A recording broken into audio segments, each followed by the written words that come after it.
Hey, thanks for following, Big Bones Jones. I guess I'm about ready to get started here. Just let me know if the sound levels sound okay. I've tweaked them a little bit because I've had a problem with a quiet mic a lot. But you know, audio is like impossible.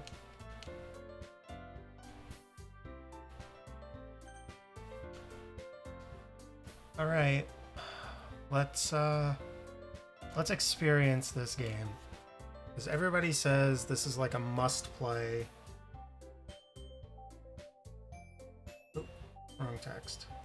There we go. Yeah, everybody says this is a must play. All I know about this game is that it's tagged as a horror game and that something happens. So let's get into it.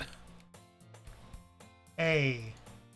See an annoying girl running towards me from the distance, waving her arms in the air like she's totally oblivious to any attention she might draw to herself.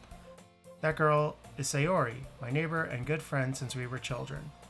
You know, the kind of friend you'd never see yourself making today, but it just kind of works out because you've known each other for so long. We used to walk to school together on days like this. Starting around high school, she would oversleep more and more frequently, and I would get tired of waiting up. But if she's going to chase after me like this, I almost feel better off running away. However, I just sigh and idle in front of the crosswalk and let Sayori catch up to me. Ha, ha, I overslept again. But I caught you this time. Maybe, but only because I decided to stop and wait for you. You say that like you were thinking about ignoring me. That's mean, Fancy. Well, if people stare at you for acting weird, then I don't want them to think we're a couple or something. Fine, fine. But you did wait for me after all. I guess you don't have it in you to be mean to me, even if you want to. Whatever you say, Sayori. We cross the street together and make our way to school. As we draw near, the streets become increasingly speckled with other students making their daily commute. By the way, Fancy, have you decided on a club to join yet? A club? I told you already, I'm not really interested in joining any clubs. I haven't been looking either. That's not true. You told me you would join a club this year. Did I? I'm sure it's possible that I did in one of our many conversations where I dismissively go along with whatever she's going on about. Sayori likes to worry a little too much about me when I'm perfectly content just getting by on the average while spending my free time on games and anime. Uh-huh. I was talking about how I'm worried that you won't learn how to socialize or have any skills before college. Your happiness is really important to me, you know?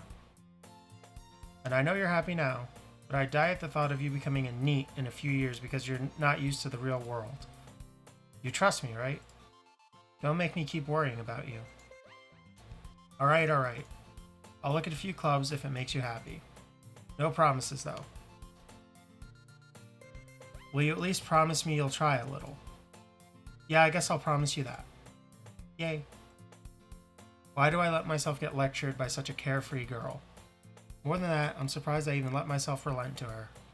I guess seeing her worry about me makes me want to ease her mind a little bit, even if she does exaggerate everything inside of her head. The school day is as ordinary as ever, and it's over before I know it. After I pack up my things, I stare blankly at the wall looking for an ounce of motivation. Nurtured Lion, thank you so much for following. I don't know what, my follower goal thing doesn't seem to update. I don't know, I just set up stream levels today, and I am very confused by it. Alright, maybe I actually have to have the program launched. Let me try that. Alright. Oh, hey, there it is, it updated. No, Barky, I did not post this on Twitter. I can, though. Let me do that real quick.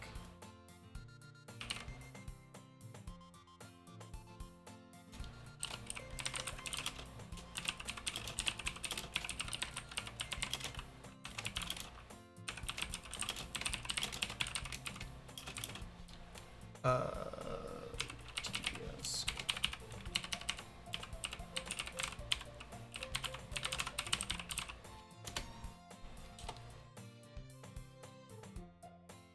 I just have to manually type out my stream link because, forget about copying it from somewhere.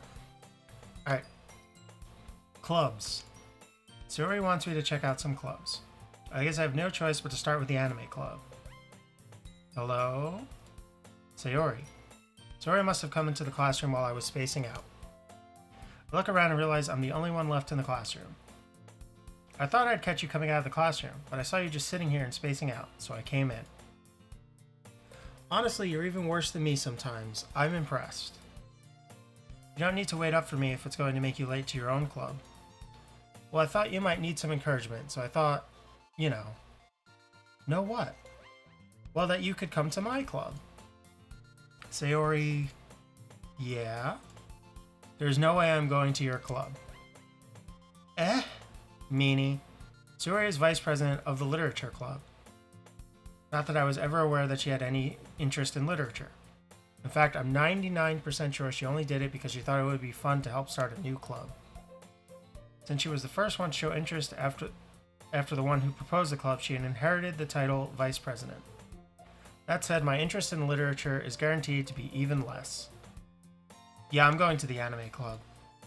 Come on, please. Why do you care so much anyway?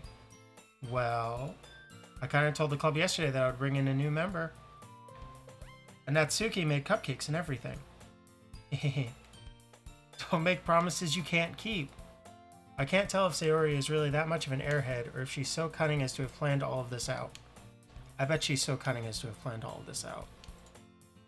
I let out a long sigh. Fine, I'll stop by for a cupcake, okay? Yes, let's go. And thus today marks the day I sold my soul for a cupcake. Fun fact, in middle school, I sold my soul to pay a lunch debt to a friend of mine. So I sold my soul for less than $10. Yay. I dejectedly follow Sayori across the school and upstairs, a section of the school I rarely visit, being generally used for third-year classes and activities. Sayori, full of energy, swings open the classroom door. Everyone, the new member is here. I told you, don't call me a new member. I glance around the room. Welcome to the Literature Club. It's a pleasure meeting you. Sayori always says nice things about you. Seriously, you brought a boy? Way to kill the atmosphere. Ah, fancy, what a nice surprise. Welcome to the club. All words escape me in this situation. This club is full of incredibly cute girls. What are you looking at? If you want to say something, say it. Sorry. Natsuki. The girl with the sour attitude, whose name is apparently Natsuki, is one I don't recognize. Her small figure makes me think she's probably a first year. She is also the one who made cupcakes, according to Sayori.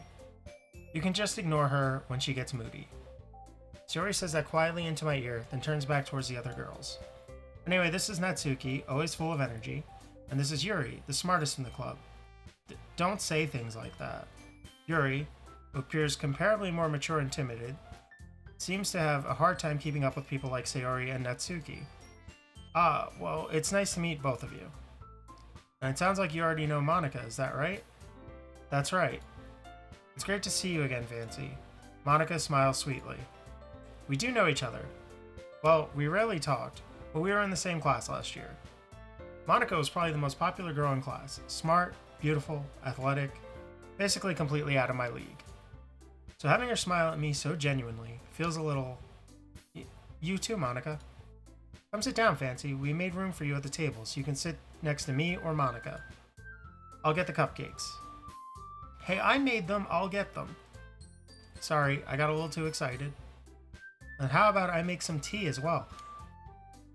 This is incredible. We get tea after school? This really must be not America. The girls have a few desks arranged to form a table. As Sayori mentioned, it's been widened so that there's one space next to Monika and one space next to Sayori. Natsuki and Yuri walk over to the corner of the room, where Natsuki grabs a wrapped tray and Yuri opens the closet. Still feeling awkward, I take a seat next to Sayori. Natsuki proudly marches back to the table, tray in hand. Okay, are you ready? Ta-da! Ooh-ah! Natsuki lifts the foil off the tray to reveal a dozen white, fluffy cupcakes decorated to look like little cats. The whiskers are drawn with icing, and little pieces of chocolate were used to make ears. So cute! I had no idea you were so good at baking, Natsuki. Now, slight issue there. She's only seen the way that they were decorated. She doesn't know if she's a good baker, she just knows she's a good decorator. The cupcakes could still be awful. Well, you know. Just hurry and take one. Sayori grabs one first, then Monica. I follow. It's delicious. Sayori talks with her mouth full and has already managed to get icing on her face. I turn the cupcake around in my fingers, looking for the best angle to take a bite. Natsuki is quiet. I can't help but notice her sneaking glances in my direction. Is she waiting for me to take a bite? I finally bite down. The icing is sweet and full of flavor. I wonder if she made it herself. This is really good. Thank you, Natsuki. Why are you thanking me? It's not like Haven't I heard this somewhere before? Made them for you or anything? I thought you technically did. Sayori said... Well, maybe. But not for, you know, you, dummy. Alright. I give up on Natsuki's weird logic and dismiss the conversation. Yuri returns to the table carrying a tea set.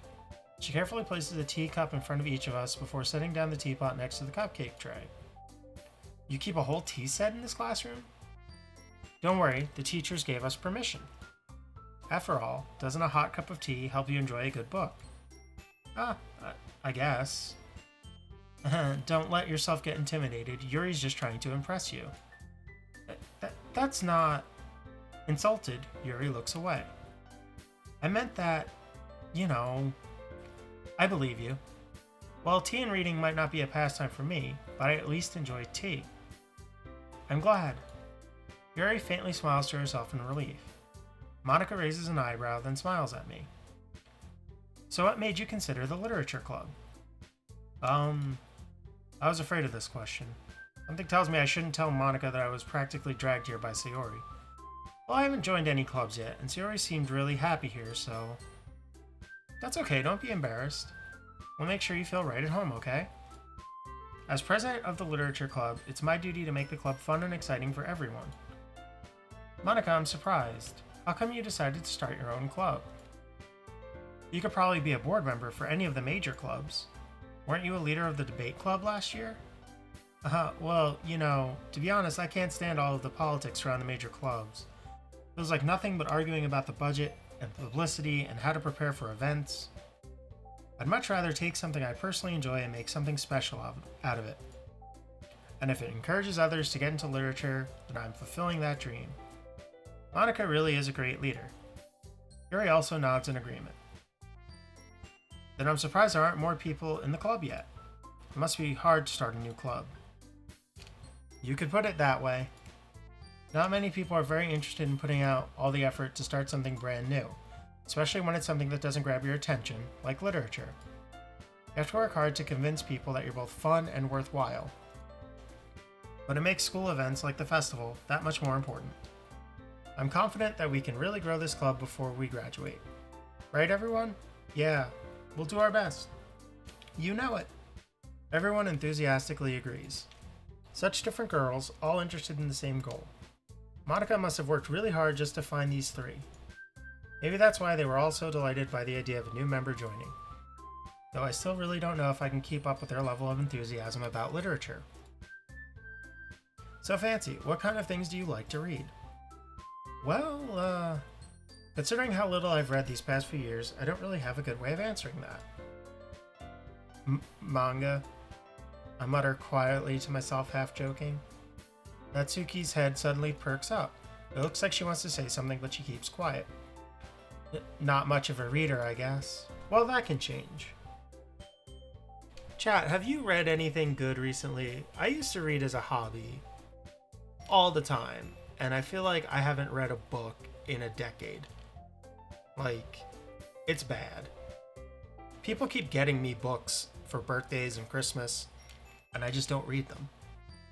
Anybody else in that situation? Just me? What am I saying? I spoke without thinking after seeing Yuri's sad smile. Anyway, what about you, Yuri? Well, let's see. Yuri traces the rim of her teacup with her finger. My favorites are usually novels that build deep and complex fantasy worlds. The level of creativity and craftsmanship behind them is amazing to me. And telling a good story in such a foreign world is equally impressive. Yuri goes on, clearly passionate about her reading. She seems so reserved and timid since the moment I walked in, but it's obvious by the way her eyes light up that she finds her comfort in the world of books, not people. But you know, I like a lot of things. Stories with deep psychological elements usually immerse me as well. Isn't it amazing how a writer can so deliberately take advantage of your own lack of imagination to completely throw you for a loop? Anyway, I've been reading a lot of horror lately.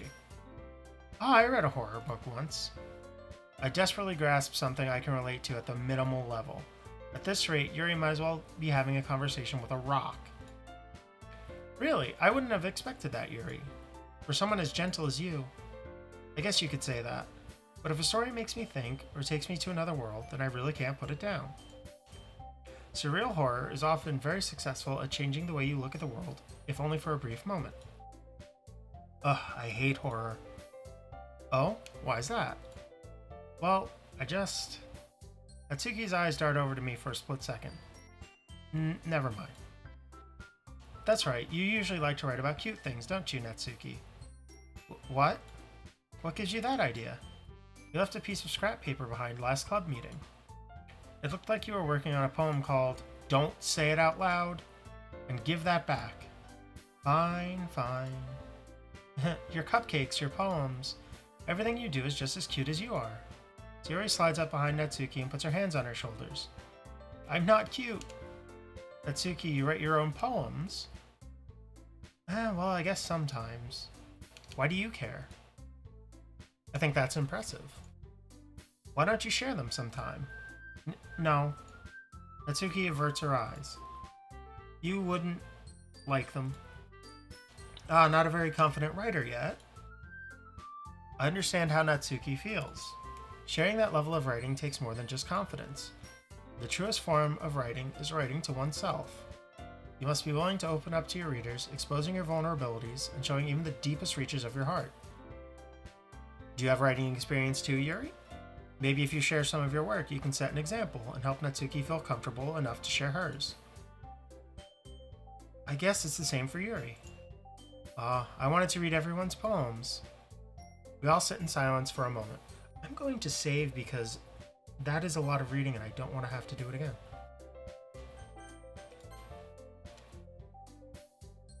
Okay, I have an idea, everyone. Natsuki and Yuri look quizzically at Monika. Let's all go home and write a poem of our own. Then next time we meet, we'll all share them with each other. That way everyone is even. Yeah, let's do it. Plus, now that we have a new member, I think it will help us all get a little more comfortable with each other and strengthen the bond of the club. Isn't that right, Fancy? Monika smiles warmly at me once again. Hold on, there's still one problem. Huh? What's that? Now that we're back to the original topic of me joining the club, I bluntly come forth with what's been on my mind the entire time. I never said I would join this club. Sayori may have convinced me to stop by, but I never made any decision. I still have other clubs to look at, and, I lose my train of thought. All four girls stare back at me with dejected eyes. But I'm sorry, I thought... Fancy... You all... I'm defenseless against these girls. How am I supposed to make a clear-headed decision when it's like this? That is, if writing poems is the price I need to pay in order to spend every day with these beautiful girls... Right. Okay, I've decided then. I'll join the literature club. One by one, the girls' eyes light up. Yes, I'm so happy. Sayori wraps her arms around me, jumping up and down. Hey, you really did scare me for a moment. If you really just came for the cupcakes, I would be super pissed. And that makes it official. Welcome to the literature club. Thanks, I guess. Okay, everyone. I think with that, we can officially end today's meeting on a good note. Everyone remember tonight's assignment. Write a poem to bring to the next meeting so we can all share. Monika looks over at me once more. Fancy, I look forward to seeing how you express yourself. Hee. Yeah. Can I really impress the class star Monica with my mediocre writing skills? I already feel the anxiety welling up inside me. Meanwhile, the girls continue to chit-chat as Yuri and Natsuki clean up their food. Hey Fancy, since we're already here, do you want to walk home together? That's right, Sayori and I never walk home together anymore because she's always stayed after school for clubs. Sure, might as well. Yay. With that, the two of us depart the club room and make our way home. The whole way, my mind wanders back and forth between the four girls. Sayori, Natsuki, Yuri, and of course Monica. Will I really be happy spending every day after school in a literature club? Perhaps I'll have the chance to grow closer to one of these girls. Alright, I'll just need to make the most of my circumstances, and I'm sure good fortune will find me. And I guess that starts with writing a poem tonight.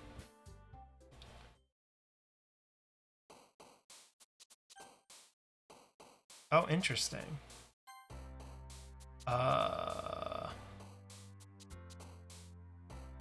Let's go essence.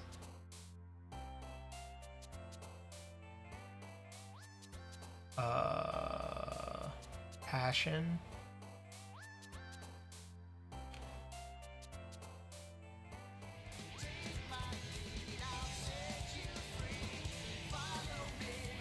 Oh my gosh, thank you for the follow, Senpai Noticed E. I'm gonna go with determination for the Undertale meme. Rain cloud. We have rain cloud, we need raindrops.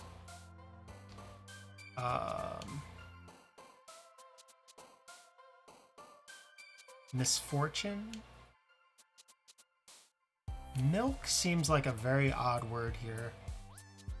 I'm gonna go universe. Covet. This is such a weird thing.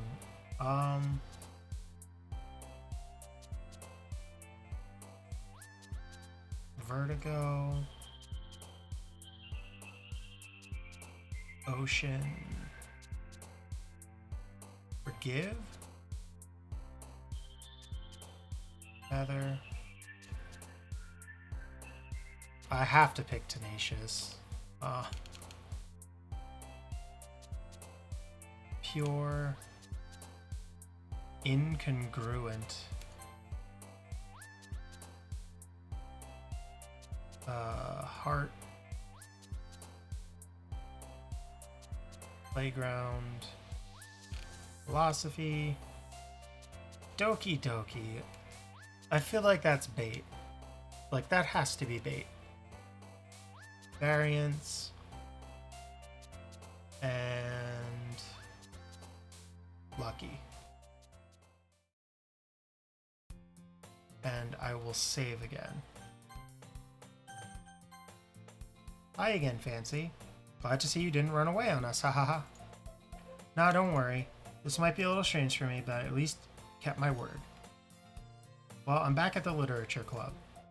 I was the last to come in, so everyone else is already hanging out. Thanks for keeping your promise, Fancy. I hope this isn't too overwhelming of a commitment for you, making you dive headfirst into literature when you're not accustomed to it. Oh, come on, like he deserves any slack. Sayori told me you didn't even want to join any clubs this year, and last year too. I don't know if you plan to just come here and hang out or what, but if you don't take us seriously, then you won't see the end of it. Natsuki, you certainly have a big mouth for someone who keeps her manga collection in the club room. Natsuki finds herself stuck between saying Monica and manga. Manga is literature. Swiftly defeated, Natsuki plops back into her seat. Don't worry, guys. Nancy always gives it his best as long as he's having fun. He helps me with busy work without me even asking, like cooking, cleaning my room. How dependable. Sorry, that's because your room is so messy it's distracting. And you almost set your house on fire once. Jesus, that is serious. Is that so? You two are really good friends, aren't you? I might be a little jealous. How come? You and Fancy can become good friends too. Sayori. As usual, Sayori seems oblivious to the weird situation she just put me into. Oh, Yuri even brought you something today, you know. Wait, Sayori. Eh? Me? Not really. Don't be shy. It's really nothing. What is it? Never mind. Sayori made it sound like a big deal when it's really not. Oh, what do I do? I'm sorry, Yuri, I wasn't thinking. I guess that means it's up to me to rescue this situation. Hey, don't worry about it. First of all, I wasn't expecting anything in the first place. So any nice gesture from you is a pleasant surprise. It'll make me happy no matter what. Is that so? Yeah, I won't make it a big deal if you don't want it to be. Alright. Well, here. Yuri reaches into her bag and pulls out a book. I didn't want you to feel left out, so I picked out a book that I thought you might enjoy. It's a short read, so it should keep your attention even if you don't usually read. And we could, discuss it if you wanted. This is... How's this girl accidentally being so cute? She even picked out a book she thinks I'll like, despite me not reading much. Yuri, thank you. I'll definitely read this. I enthusiastically take the book. Phew. Well, you can read it at your own pace. I look forward to hearing what you think. Now that everyone's settled in, I expected Monica to kick off some scheduled activities for the club. But that doesn't seem to be the case. Sayori and Monica are having a cheery conversation in the corner. Yuri's face is already buried in a book. I can't help but notice her intense expression, like she was waiting for this chance. Meanwhile, Natsuki is rummaging around in the closet. I'm really curious to talk to Yuri a little bit more, but at the same time I would feel bad for distracting her from reading. I catch a glimpse of the cover of her book.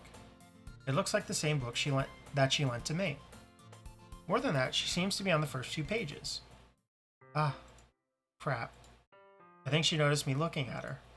She sneaks another glance at me and our eyes meet for a split second. But that only makes her hide her face deeper in her book. Sorry. I was just spacing out. I mutter this, sensing that I made her uncomfortable. Oh, it's fine. If I was focused, then I probably wouldn't have noticed in the first place. But I'm just rereading a bit of this, so... That's the book you gave me, right? Mm-hmm. I wanted to reread some of it. Not for any particular reason. Just curious, how come you have two copies of the same book? Well, when I stopped at the bookstore yesterday... that's not what I meant. I mean, I just happened to buy two of them. I see. There's something fairly obvious here that Yuri isn't telling me, but I decide to let it go. I'll definitely start reading it soon. I'm glad to hear.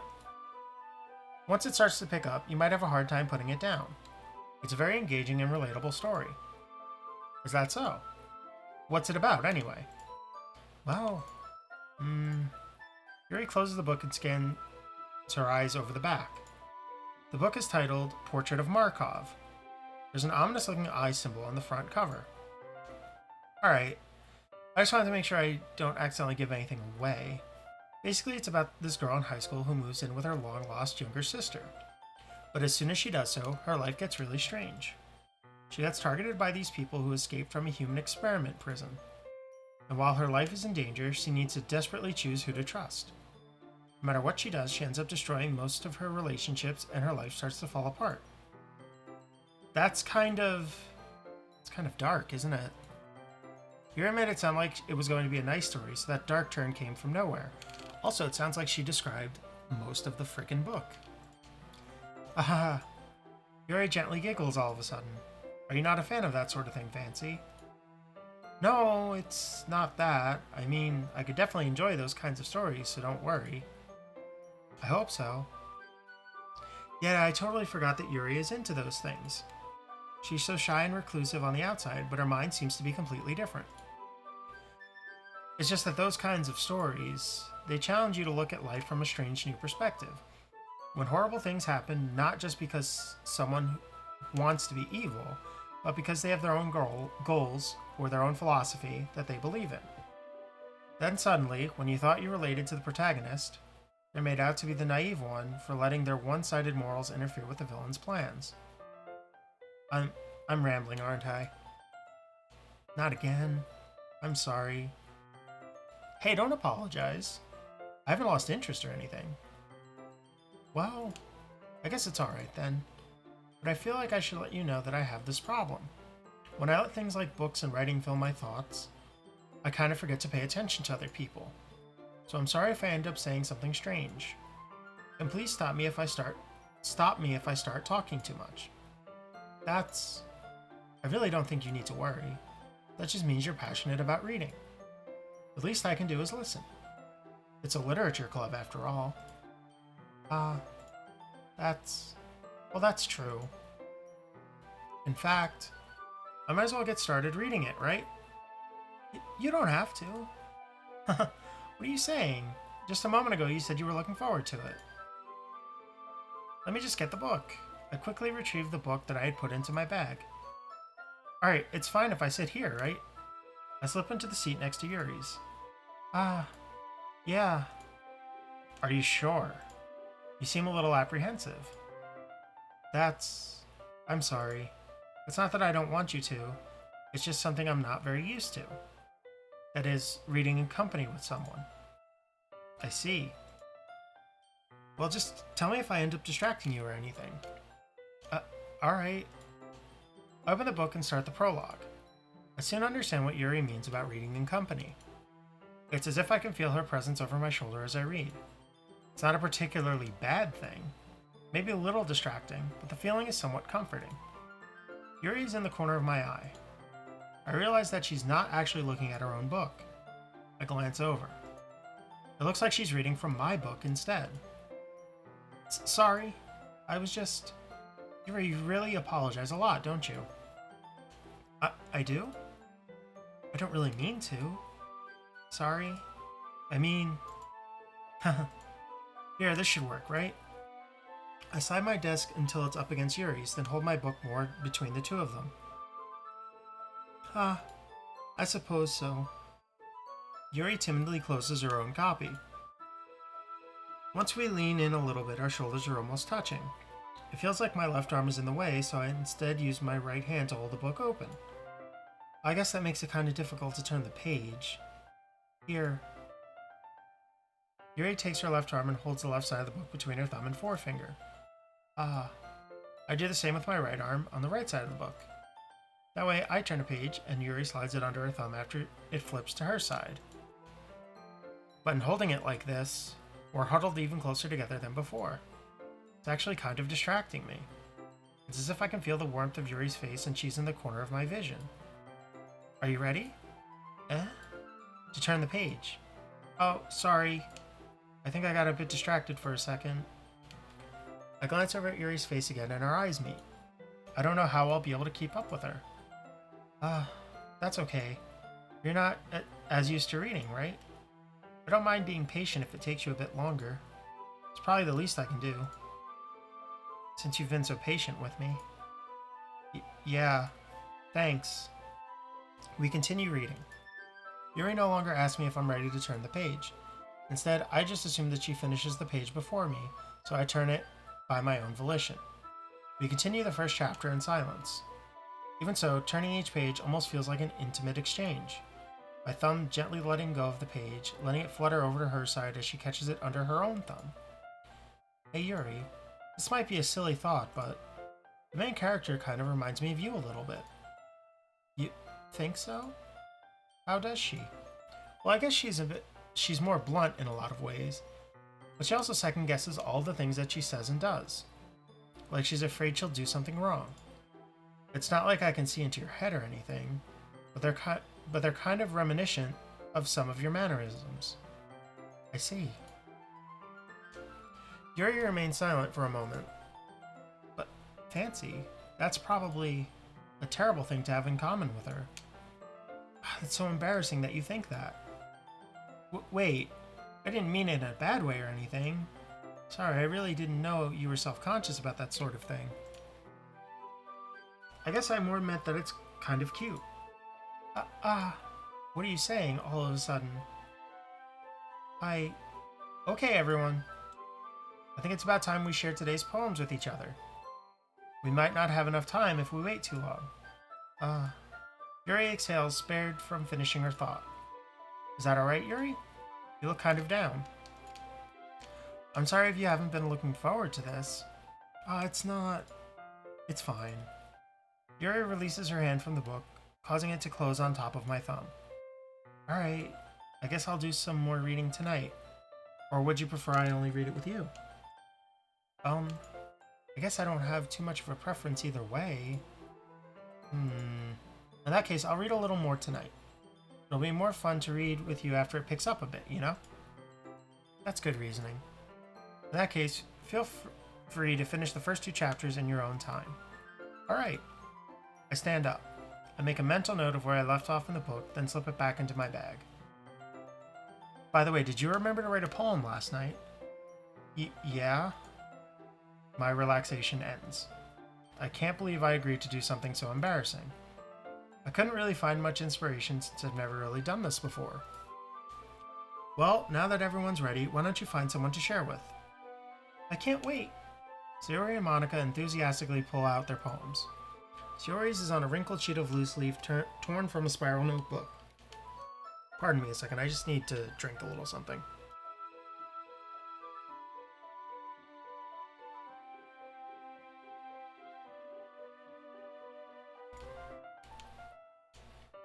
On the other hand, Monica wrote hers in a composition notebook. I can already see Monica's pristine handwriting from where I sit. Natsuki and Yuri reluctantly comply as well, reaching into their bags. I do the same myself. Who should I show my poem to first? Let's go Natsuki. I told Natsuki I was interested in her poems yesterday. It's probably only fair if I shared mine with her first. Well, it's about what I expected from someone like you. That's a little blunt. Well, excuse me. It's not like I said it was bad. It just didn't evoke any emotions. So basically, it's not cute enough for your tastes? Do you want to get smacked? I'll pass. Well, anyway, I guess I need to show you mine. Not that you'll like it. Eagles can fly. Monkeys can climb, crickets can leap, horses can race, owls can seek, cheetahs can run, eagles can fly, people can try, but that's about it. Pretty basic poem. I told you that you weren't going to like it. I like it. I actually don't. What? Just be honest. I am. Why are you so convinced that I wouldn't like it? Well, because everyone in high school thinks that writing has to be all sophisticated and stuff. So people don't even take my writing seriously. But isn't the point of poems for people to express themselves? Your writing style wouldn't make your message any less valid. Yes, exactly. I like it when it's easy to read, but it hits you hard. Like in this poem. Seeing everyone around you do great things can be really disheartening. So I decided to write about it. Yeah, I understand. But the other nice thing about simple writing is that it puts more weight on the wordplay.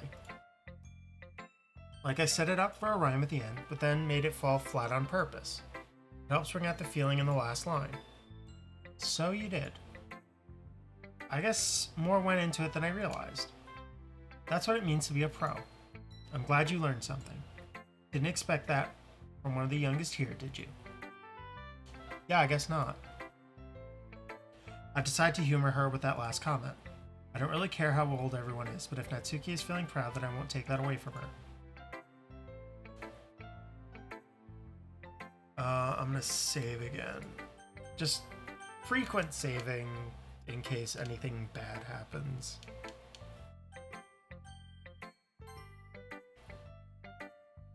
As Yuri reads the poem, I notice her eyes lighten. Exceptional. Huh? What was that?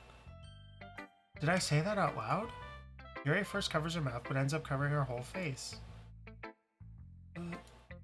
He's going to hate me. You really didn't do anything wrong, Yuri. Eh? I guess you're right.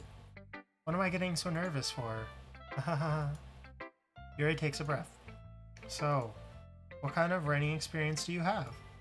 Your use of imagery and metaphors indicates that you've written a lot of poetry before. Really? Wow, that's a huge compliment coming from you. This is actually my first time, really. Huh? Yuri stares at me blankly, then looks at my poem again. Well, I know that. I just meant, Yuri trails off, unable to find an excuse. She traces her finger along the words in the poem as if breaking it down more thoroughly. Yeah, okay. This is the reason I was able to tell.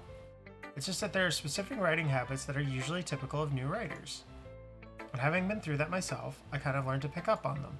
I think the most noticeable thing I recognize in new writers is that they try to make their style very deliberate. In other words, they tend to pick a writing style separate from the topic matter, and they form fit the two together. The end result is that both the style and the expressiveness are weakened. Once Yuri finds her train of thought, it's as if her demeanor totally changes. Her stammering is completely gone, and she sounds like an expert. Of course, that's not something you can be blamed for. There are so many different skills and techniques that go into writing even a simple poem. Not just finding them and building them, but getting them to work together is probably the most challenging part. It might take you some time, but it all comes with practice and learning by example and trying new things. I also hope that everyone else in the club gives you valuable feedback. Natsuki can be a little biased, though. Biased? How? Well, never mind. I shouldn't be talking about people like that. Sorry. It's fine. I'm not sure if Yuri is apologizing to herself, to me, or to Natsuki. Do you mind if I read your poem now? Please do. I'd love to share my thought process behind it. Yuri smiles dreamily, as if that's a rare opportunity for her, which itself is kind of funny. After all, isn't this supposed to be a literature club? Ghost under the light. The tendrils of my hair illuminate beneath the amber glow. Bathing. It must be this one. The last remaining streetlight to have withstood the test of time. The last yet to be replaced by the sickening blue-green hue of the future. I bathe, calm, breathing air of the present but living in the past. The light flickers. I flicker back. Flickens is not a real word. And I almost said it. I'm sorry I have such terrible handwriting. What? I wasn't thinking about that at all. But it took you a long time to read. It did, because your handwriting does in fact suck. Well, I just don't read script very often. I actually think your handwriting is pretty. That's a relief. Also, I like the poem. Hello, Sunny Vina? Thank you for following. Even though it's short, it was really descriptive. It wasn't too short? I usually write longer poems. Not at all. I'm really glad you like it. I'll be honest, since it's our first time sharing, I wanted to write something a little more mild. Something easy to digest, I suppose. Are you into ghosts, Yuri? Hoo-hoo. Actually, the story isn't about a ghost at all, Fancy. Really? I must have totally missed the point. Well, I suppose you did only glance over it after all. But remember that poets often express their own thoughts, feelings, and experiences in their work. They usually do more than tell a simple story or paint a picture. In this case, perhaps the subject of the poem is only being symbolically compared to a ghost. Lingering in her last remaining place of comfort, unable to let go of the past. And soon to be left with nothing. That's a lot more solemn, putting it that way. I hadn't even thought of that. That's impressive. It's nothing, really. Yours was impressive too, so... Nah. If anything, I could probably learn a thing or two from you. You think so? Yeah, of course. You know... I was really nervous about doing all this. But in the end, I enjoyed it. I'm going to keep doing my best for you, Fancy. Me too.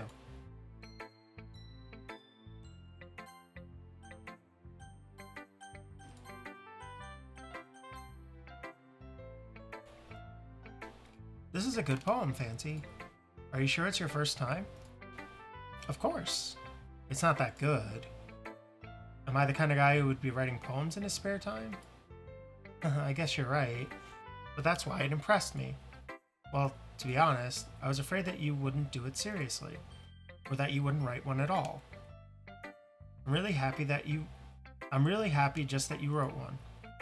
It just reminds me of how you're really a part of the club now. Not to mention the fact that I'm standing in front of you in the club room.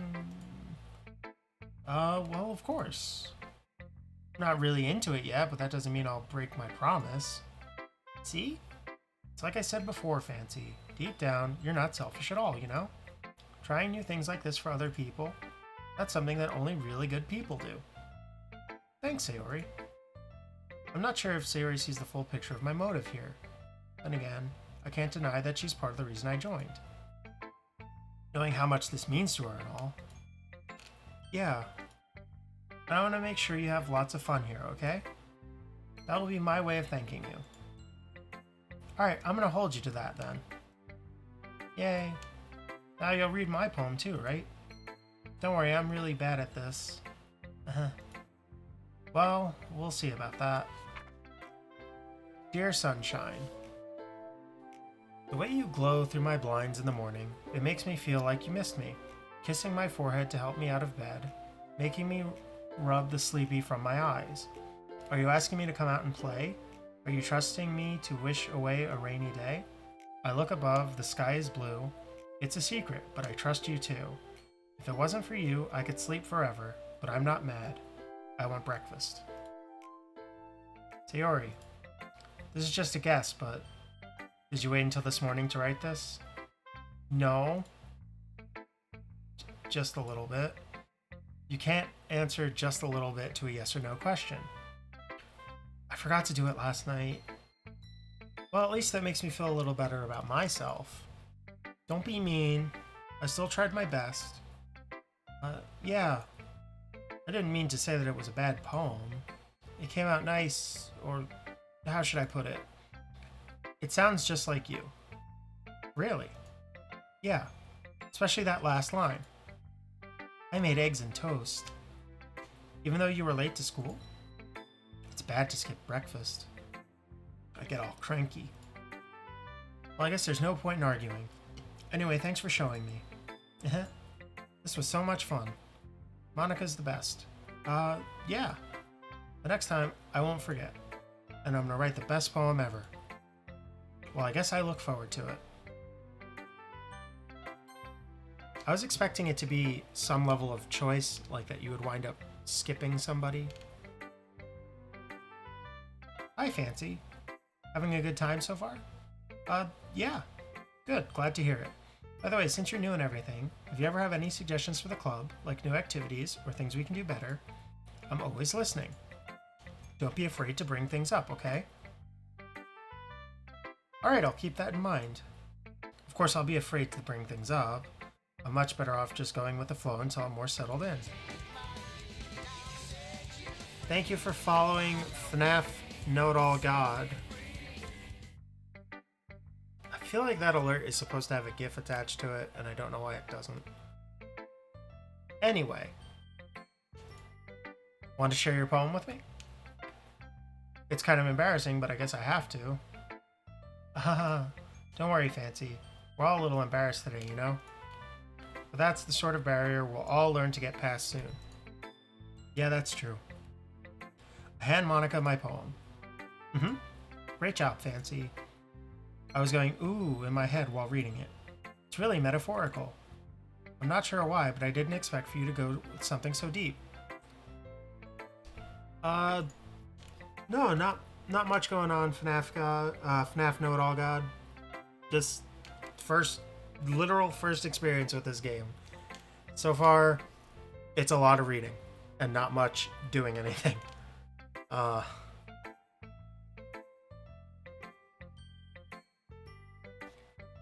guess I underestimated you. It's easiest for me to keep everyone's expectations low. That way it always counts when I put in some effort. That's not very fair. Well, I guess it worked anyway. You know that Yuri likes this kind of writing, right? writing that's full of imagery and symbolism. Unlike Sayori, who likes using simple and direct words to describe happiness and sadness, Yuri likes it when readers are left to derive their own meaning out of it. It's very challenging to write like that effectively, both allowing people to get something out of it just by feel, or letting them deeply analyze all of the nuances. It can take years of practice, which I'm assuming Yuri has at this point. I never really asked, though. I'm sure I'm nowhere near her level yet. Don't worry so much about that. You do your own thing. Just keep exploring and learn by trying new things. I'm sure I'll end up trying different things a lot. It could take a while before I feel comfortable doing this. That's okay. I'd love to see you try new things. That's the best way to find the kind of style that suits you. Everyone else might be a little biased towards their own kinds of styles, but I'll always help you find what suits you the most. So don't force yourself to write the way everyone else wants you to write. It's not like you have to worry about impressing them or anything. Anyway, do you want to read my poem now? Don't worry, I'm not very good. You sound pretty confident for someone who claims to not be very good. Well, that's because I have to sound confident. That doesn't mean I always feel that way, you know? I see. Well, let's read it then.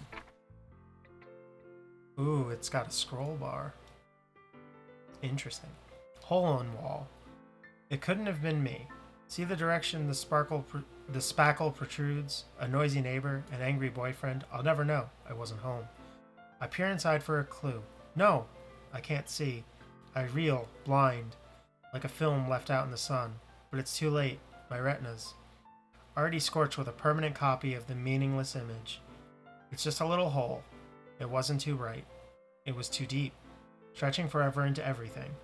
A hole of infinite choices. I realize now that I wasn't looking in, I was looking out. And he, on the other side, was looking in. So what do you think?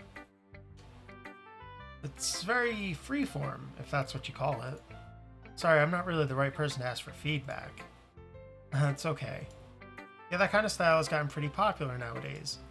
That is, a lot of poems have been putting emphasis on the timing between words and lines. When performed out loud, it can be really powerful. I didn't do a good job of reading it out loud, I'm sure. What was the inspiration behind this one? Well, I'm not sure if I know how to put it. I guess you could say that I had some kind of epiphany lately. It's been influencing my poems a bit. An epiphany? Yeah, something like that. I'm kind of nervous to talk about deep stuff like that because it's kind of coming on strongly. Maybe after everyone is better friends with each other. Anyway, here's Monica's writing tip of the day. Sometimes when you're writing a poem or a story, your brain gets too fixated on a specific point. If you try so hard to make it perfect, then you'll never make any progress. Just force yourself to get something down on paper and tidy it up later. Another way to think about it is this. If you keep your pen in the same spot for too long, you'll just get a big dark puddle of ink. Hey Thanok, thanks for the follow. I'll reread this line. The alert kind of drowned it out. If you keep your pen in the same spot for too long, you'll just get a big dark puddle of ink. So just move your hand and go with the flow. Yeah, I know Thanok, I'm very close to the 50. There's a couple other goals in the way for affiliate, but the follower count is the only one that's really out of my control. The only other one I think I haven't hit is days streamed. So like as long as I keep at it, I should hopefully be able to hit it. Fingers crossed. That's my advice for today. Thanks for listening. Ooh, I guess that's everyone. A glance around the room. That was a little more stressful than I anticipated. It's as if everyone is judging me for my mediocre writing abilities. Even if they're just being nice, there's no way my poems can stand up to theirs. This is a literature club after all. I sigh. I guess that's what I ended up getting myself into. Across the room, Sayori and Monica are happily chatting. My eyes land on Yuri and Natsuki. They gingerly exchange sheets of paper, sharing their respective poems. As they read in tandem, I watch each of their expressions change. Natsuki's eyebrows furrow in frustration. Meanwhile, Yuri smiles sadly. What's with this language? Did you say something? Oh, it's nothing.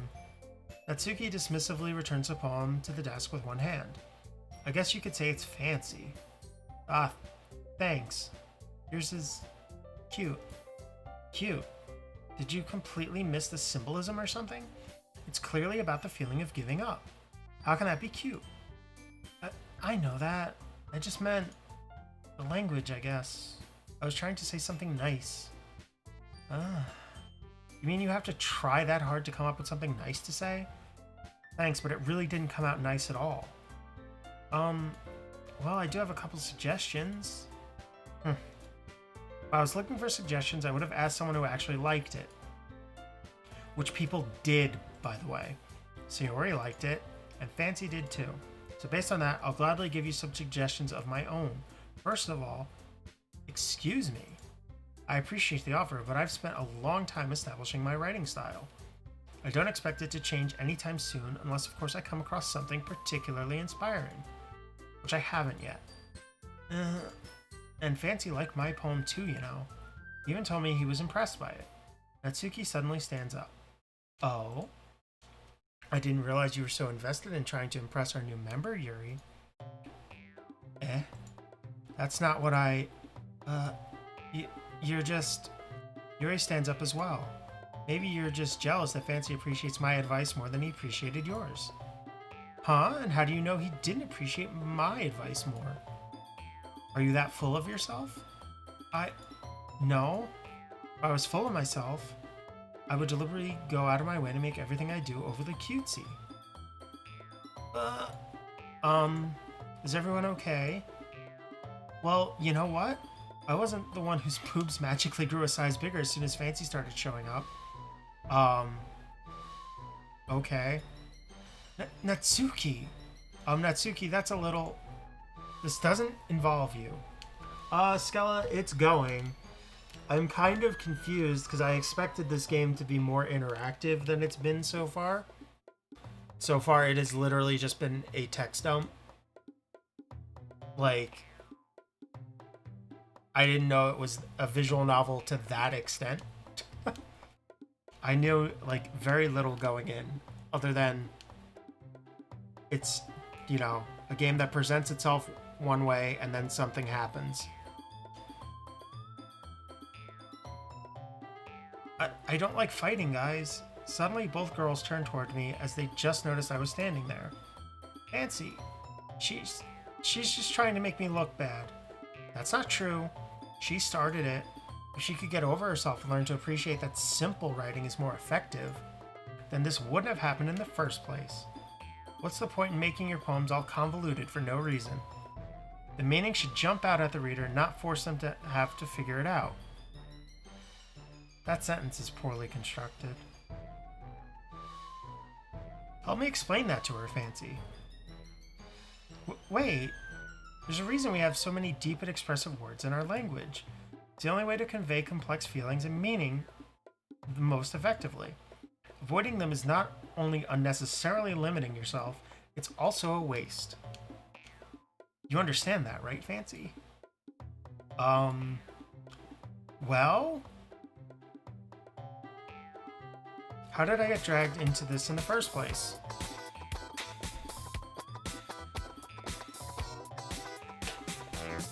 Thank you for the follows. Oh my god, Shiny. I did not expect to get so many follows tonight. This is crazy. I'm like, this push to affiliate is going much better than I anticipated it going. I thought I was going to be like absolutely begging people to get friends of friends to follow me. Thank you. It's not like I know anything about writing, but whomever I agree with, they'll probably think more highly of me. So of course that's going to be... Well, I'm gonna be honest. Purely on the merits of their argument, Yuri is right. Like, yes, the simple writing style works and is effective, but Yuri's argument is that complexity is also valid. So it's like, of course that's the correct... That is legitimately just the correct choice. Natsuki, you're right that I liked your poem. See? Wait, that's not an excuse for you to be so mean. You shouldn't pick a fight just because someone's opinion is different. That's not what happened at all. Yuri wouldn't even take my poem seriously. I understand. Yuri, eh? You're a seriously talented writer. It's no secret that I was impressed. Well, that's... But here's the thing. No matter how simple or refined someone's writing style is, they're still putting feelings into it and it becomes something really personal. So I have a feeling that choice literally didn't matter, because that's a very middle ground response. That's why Natsuki felt threatened when you said her poem was cute. I see. I didn't notice that I'm sorry. But Natsuki, you took it way too far. Yuri means well, and if you just told her how you felt, then this wouldn't have happened in the first place. Are you kidding? It's exactly what I did. It was her that... Natsuki, I think that's enough. You both said some things that you didn't mean. Yuri apologized. Don't you think you should too? Natsuki clenches her fists. In the end, nobody has taken her side. She's trapped, at this point being defiant only because she can't handle the pressure. I end up even feeling bad for her. Sometimes when I'm hurt, it helps to take a walk and clear my head. Sayori, she doesn't need to... You know what? I'm gonna go do that. It'll spare me from having to look at all your faces right now. Without warning, Natsuki snatches her own poem up from the desk and storms out. On her way out, she crumples up the poem with her hands and throws it in the trash. Natsuki... She really didn't need to do that. I look across the room. Yuri has her chin buried in her hands while she stares down at her desk. I gingerly approach her and sit in an adjacent seat. Everything alright? I'm so embarrassed. I can't believe I acted like that. You probably hate me now. No, Yuri, how could anyone not have gotten frustrated after being treated like that? You handled it as well as anyone could. I don't think any less of you. Well, alright, I believe you. Thanks, Fancy, you're too kind. I'm thankful to have you a part of this club now. It's nothing. One more thing. That one thing Natsuki said about, I would never do anything so shameful. So, what thing did Natsuki say? Well, never mind that. I'm gonna go make some tea. Good idea. Make it up for more than one person, okay? Yeah. Okay, everyone. It's just about time for us to leave. How did you all feel about sharing poems? It was a lot of fun. Well, I'd say it was worth it. It was alright. Well, mostly. Nancy, how about you? Yeah, I'd say the same. It was a neat thing to talk about with everyone. Awesome. In that case, we'll do the same thing tomorrow. Maybe you learn something from your friends too, so your poems will turn out even better. I think to myself, I did learn a little more about the kinds of poems everyone likes. With any luck, that means I can at least do a better job impressing those I want to impress. I nod to myself with newfound determination. Nancy, ready to walk home? Sure, let's go. Sayori beams at me. It truly has been a while since Sayori and I have spent this much time together. I can't really say I'm not enjoying it either. Sayori, about what happened earlier. What do you mean? Between Yuri and Natsuki. Does that kind of thing happen often? No.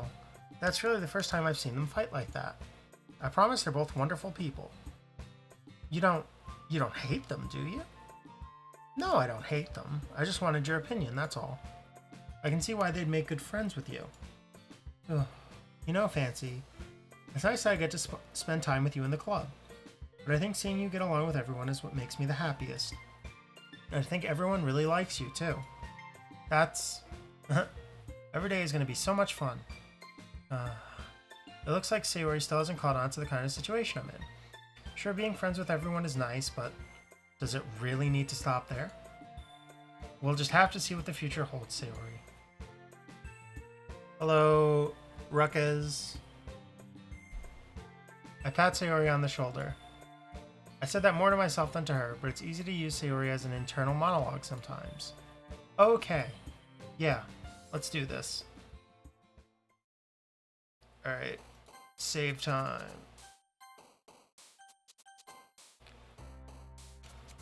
I don't know.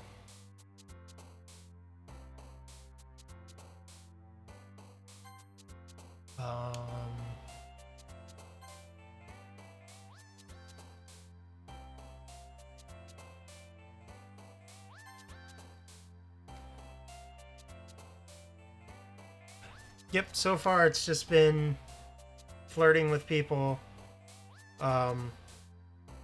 This one on the right allegedly stuffed her bra or something. Maybe. We don't know.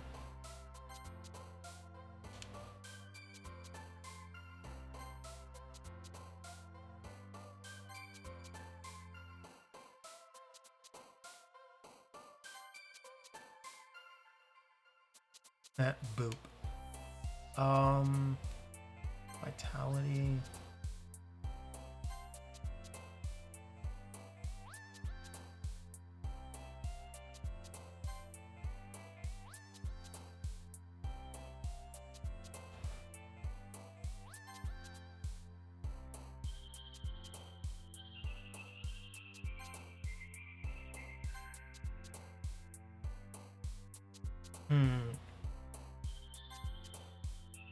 This is such a weird... Yeah. I assume this is influencing how much each of them likes me or something. To some degree.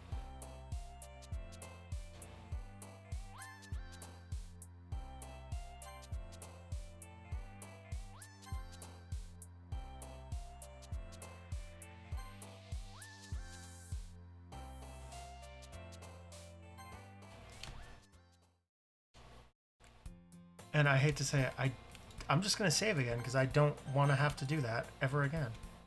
Because it's so awkward and weird.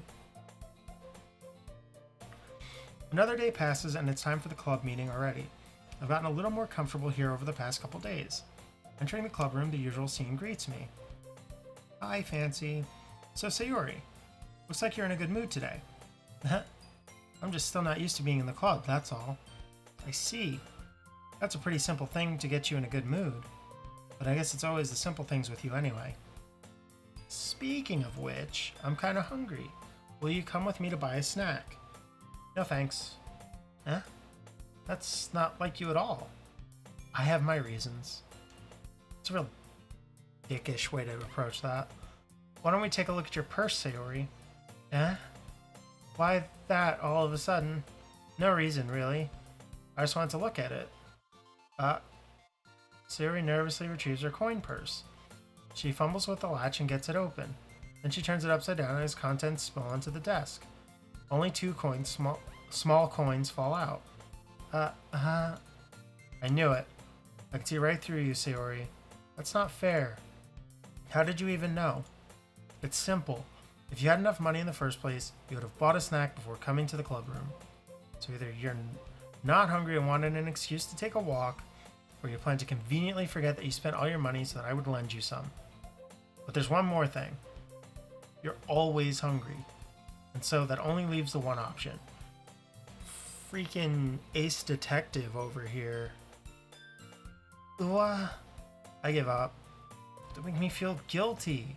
If you feel guilty, that means you deserve to feel guilty. Wow, my character is an asshole. Yuri suddenly giggles. Huh? I didn't notice that she was listening in. Her face is in her book, as always. I wasn't listening or anything. It was just something in my book. Yuri, tell Fancy to let me borrow some money.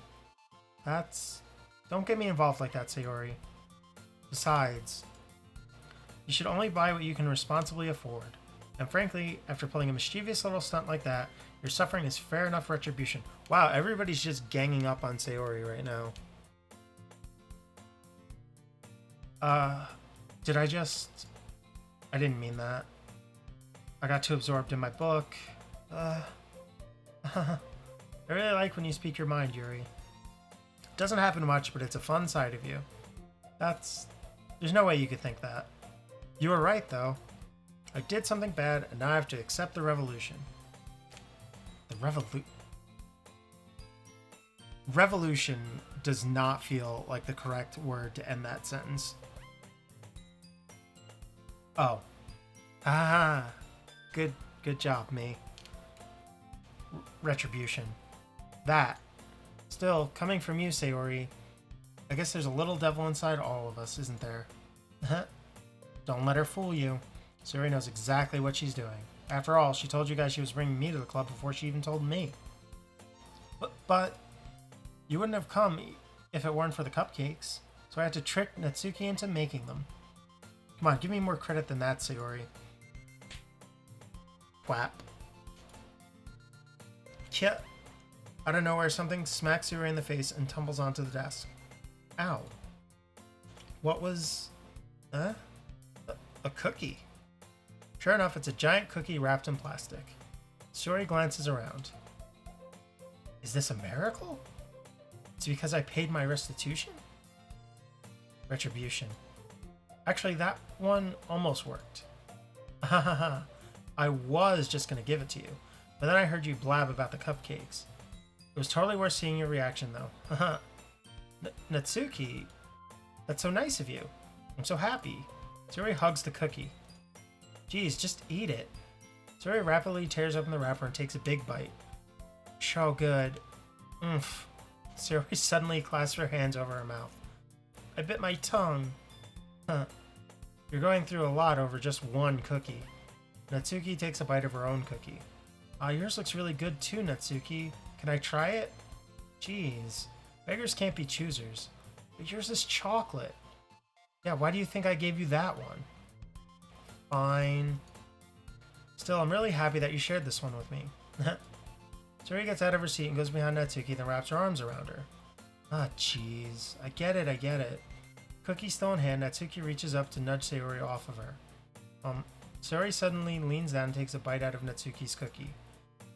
Hey! Did you seriously just do that? Mouthful, Sayori trots away to safety. Yuri and I laugh as well. Geez, you're such a kid sometimes. Monika, can you tell Sayori... Huh? Natsuki glances around. Monika isn't in the club room. Where's Monika anyway? Good question. Have any of you heard anything about her being late today? Not me. Yeah, I haven't either. That's a bit unusual. I hope she's okay. Of course she's okay. She probably just had something to do today. She's pretty popular after all. Huh? You don't think she has a... I wouldn't be surprised. She's probably more desirable than all of us combined. That's true. Excuse me? Suddenly the door swings open. Sorry, I'm super sorry. There you are. I didn't mean to be late. Hope you guys weren't worried or anything. Monika chose the club over her boyfriend after all. You're so strong-willed. But boyfriend? What on earth are you talking about? Monika quizzically glances at me. Never mind that. What held you up, anyway? Well, my last period today was study hall. To be honest, I kinda just lost track of time. That makes no sense, though. You would have heard the bell ring at least. Must not have heard it since I was practicing piano. Piano? I wasn't aware you played music as well, Monika. I don't really. Kinda just started recently. I've always wanted to learn piano. That's so cool. You should play something for us, Monika. Monika looks at me. Maybe once I get a little better, I will. Yay. That sounds cool. I also look forward to it. Is that so? In that case, I won't let you down, Fancy. Monika smiles sweetly. I didn't mean any pressure or anything like that. Don't worry. I've been practicing a whole lot recently, and I'd really love the chance to share once I'm ready. I see. In that case, best of luck. Thanks. So I didn't miss anything, did I? Not really. I chose to leave out Sayori's mischievous escapade. I'm sure Natsuki will end up complaining to her anyway. It looks like everyone has already settled down. Sayori somehow already finished her entire cookie. It's a cookie. Come on, it doesn't take that long to eat a cookie. Yuri is back to her book, and Natsuki disappeared into the closet. Hey, Yuri. Huh? I suddenly noticed that Yuri is reading a different book than the one we've been reading together. Sorry, I didn't mean to interrupt. No. I was kind of just waiting for you. If that's the case, why don't we go ahead and get started? Yes, let's. Actually, I have a request. Do you mind if I make some tea first? Not at all. Thanks very much. If there's one thing that can make my reading time here any better, it's a nice cup of tea. Not to mention for yourself as well. Yuri stands up and makes her way to the closet. I follow and watch as she retrieves a small water pitcher from the shelf, the kind with a filter inside. Can you hold this for a second? Sure. Yuri hands me the water pitcher and also fetches an electric kettle. I'm gonna plug this in at the teacher's desk and then we'll go get some water. She walks past me and sets the kettle down on the teacher's desk. I simply watch her movements. To my surprise, the way she moves really contrasts her speaking mannerisms. Especially because of her long legs, Yuri appears elegant and methodical. Okay, may I have the water pitcher? Thanks, I'll be right back. I might as well walk with you. Yeah, why not? Shall we go then? Yeah. Where are you two off to? Yuri was gonna make some tea, so... I suddenly realized how weird it sounds to explain this to Monica. We're just filling the water pitcher. Okay. Sorry, I was just a bit curious. That's kind of a one-person job, isn't it? That's... Monica, please mind your own business for once. Or do you want to tell me there's something wrong with helping involve Fancy in club activities? Eh? My mouth gapes. I suppose there's nothing wrong with that. Now let's go, Fancy. Yuri quickly exits the room and I follow. Once in the hallway, she suddenly puts her forehead against the wall. I spoke without thinking. How could I say something like that? Yuri, something about the way she said that made me feel so irritated. What's wrong with me? No, Yuri. I think you did the right thing. I wasn't expecting it, but it's also not right for Monica to judge people like that. Fancy, how come even when I do something bad, you're being nice to me? Because nothing that you do is as bad as you make it seem in your head. Nobody's perfect. We have emotions and we can't always hide them away. But you always amplify things in your head. Your mind turns a light rain shower into a hurricane. No. Wouldn't you hate me for something as terrible as that? Why would I hate you?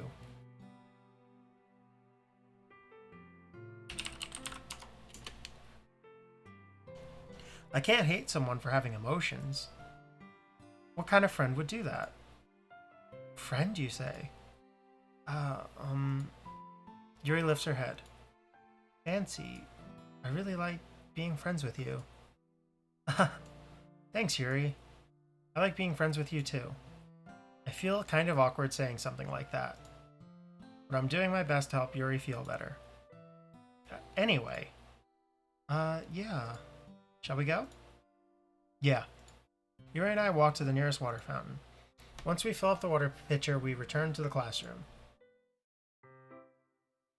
I'm going to take a very quick drink break.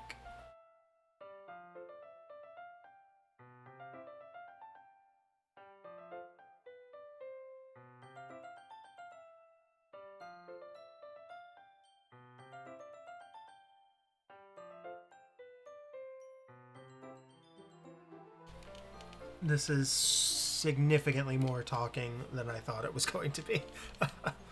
Alright. Fancy, do you like oolong tea? Yeah. Anything is fine. Very well. Yuri sets the temperature on the kettle to 200 degrees. Now it's time to get the teapot. You really do this properly, don't you?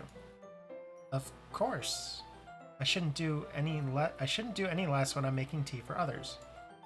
Even if I'm not an expert on tea or anything. Oh, that was supposed to be me. Whatever. Haha. In that case, you'll only be even more impressed. Uh, Perhaps I will. Yuri fetches the teapot and begins measuring the tea leaves.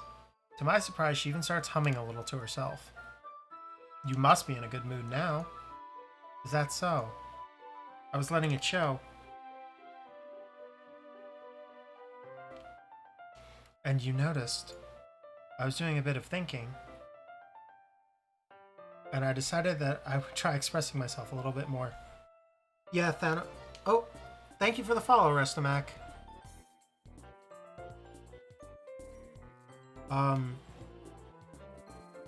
Yeah, Thanos. Like I was saying earlier, this is significantly more of a text dump than I thought it was. I didn't realize I was going to essentially just be reading a novel tonight. It turns out it's not very hard for me to do.